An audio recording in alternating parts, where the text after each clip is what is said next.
Salvete omnes, and welcome to Caesar's Gallic Wars, Book 4, Section 29. When last we left Caesar, the cavalry had failed to arrive, and now we are having a situation in 429 where the forces of nature are causing problems for the Romans, further problems. So let us begin. Eadem nocte accidit ut esse luna plena, qui dies maritimos aestus maximus, in oceano efficere consuevit, nostrisque iterat incognitum. So on that same night, ablative of time, accidit, it happened, that the luna was plena, the moon was full. So here we have a result clause. It happened that the moon was full, imperfect subjunctive and a cum clause. Which day consuevit was accustomed to bring about efficere, the greatest maritime tides in oceano, in the ocean. Id erat incognitum, a thing which had been unknown, nostrisque, to our men. And so, uno tempore et longas naves, quibus Caesar exercitum transportandum curaverat, quasque in aridum subduxerat, aestus complebat et honorarius quae ad ancoras erant diligatae, tempestas ad flictabat, neque ulla nostris facultas aut administrandi, aut auxiliandi dabatur. Okay, so a long sentence here. We have to break this down a little bit. So we're going to break down here. I'm going to break this down because I have a relative clause, and I know that that's one clause. Sorry, and I skipped my other clause here. We have quibus, another relative clause. So now I know I have two relative clauses embedded in this sentence. So my main sentence here is actually going to be starting with this. Okay, so the tide was filling the longas naves, the long ships, in which Caesar, so we have a relative clause, Caesar had arranged for the army to be transported. Transportandum, you might remember that. That looks to me like a gerundive, which it is. Okay, so the tide was filling the ships. Okay, and the ships which he had taken care for the army to be transported, and which he had drawn up on aridum ground, on dry ground. So the tide filled them. And the tempestas, the storm, shattered the transport ships, the onerarias, which erant delegatae, pluperfect passive, had been tied ad ancoras, to anchors. Neque ulla nostris facultas, nor was any opportunity given dabatur, to our men, either for administering, meaning managing, or for helping. These might look familiar to you. The andes, again, these are forms of the gerund. The gerund in Latin, remember, is that andum, andi, the gerund form. The gerund is used in a variety of ways. In this case, just translating it as of or for managing, for helping in the genitive. We'll see gerunds show up a few different times in this passage. So let's go on to the next slide. Cum pluribus naubus fractis, reliqui cum essed, funibus ancoris reliquis armamentis amicis, ad navigandum in utiles, magna id quod necesse erat, accidere, totius exercitus perturbatio facta est. Okay, so again, we have one big sentence here, but we're starting off with these things that Caesar loves. I'll give you a little review, a little clue. It's an AA, and AA stands for an ablative absolute. And we have another ablative absolute underlined here. And then we're starting here is going to be a cum clause. Okay, with several of the ships broken, since the rest were inutiles, since the rest were useless.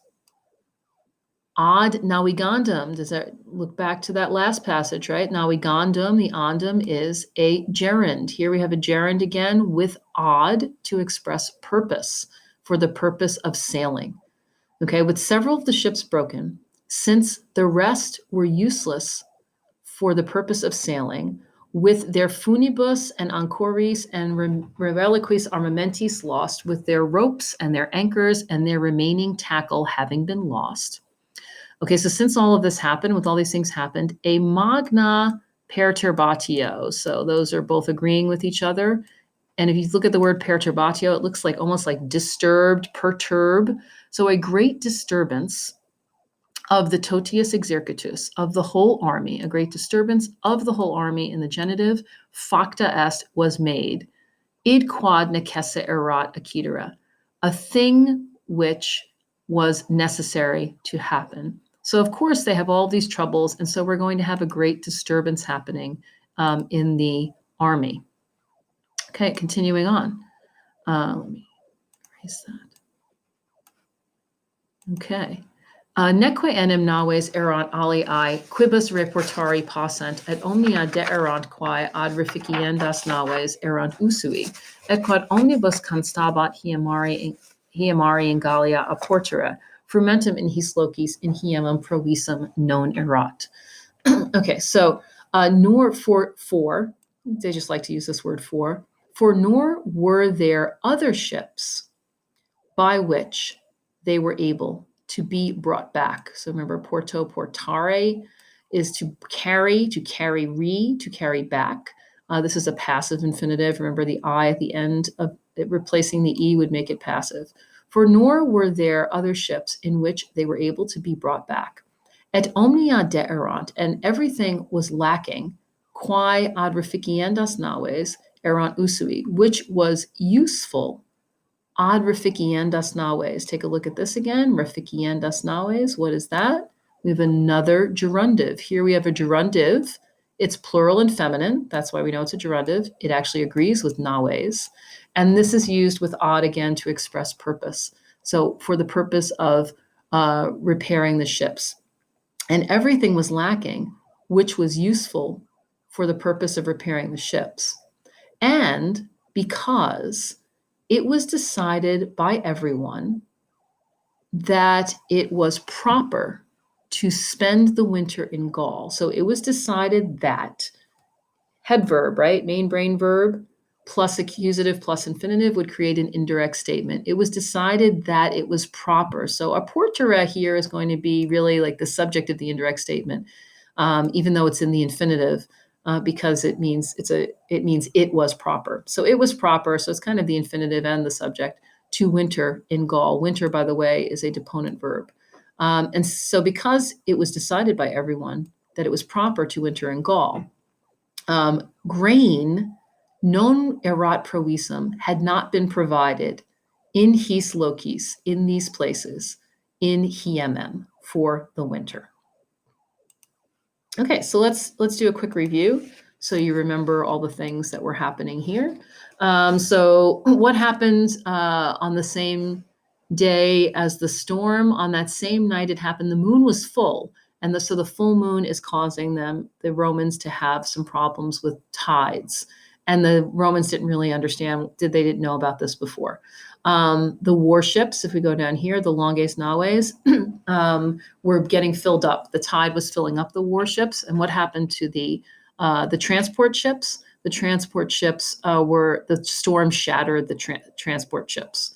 The Romans weren't able to bring any help or manage the situation. And so that was another problem that the Romans were facing. Okay. What happened to several of the other ships? So the other ships were broken. And what about the rest of them? The rest of them were not able to be sailed. They lacked all the things that were needed, and they were useless. And so what happened because of that? Because of that, the army had a great disturbance. There was a great problem in the army. They were very upset by this. Okay. And what other three things were happening that caused them some problems? They were not able to be brought back by any other ships. Everything was lacking that was useful for repairing the ships. And since they were staying in Gaul for the winter, they hadn't brought enough grain. And so they didn't have grain. So there were no other ships. There wasn't, everything else was lacking, and they didn't have enough grain for their winter. And so that ends Book 4, Section 29. Walete.